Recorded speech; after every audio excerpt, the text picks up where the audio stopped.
Doctor Abdul Qadeer अपने मरते दम तक जो है वो एक कैद खाने में रहे हैं, हाउस अरेस्ट रहे हैं ना, बिल्कुल। उनका जनाजा पढ़ने के लिए तुम लोग नहीं गए हो, और उस भगोड़े मुशर्रफ के लिए तुम लोगों ने पूरा प्रोटोकॉल देके उसे दफनाया, उस बदमाश को, जिसके बारे में कोर्ट का डिसीजन था। तो ये तो चीज नहीं होनी चाहिए। इन लोगों का कोई काम नहीं, इनको साइड पे रखें भाई।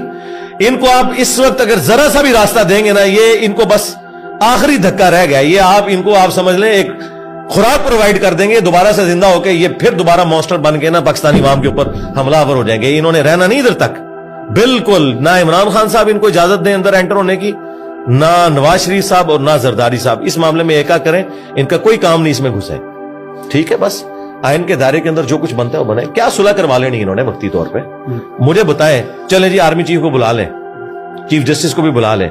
क्या इस वक्त ट्रस्ट है सबका आपस में ऐसा कि एक दूसरे की बात माने? और इमरान खान साहब तो बिल्कुल नहीं मानेंगे, वो तो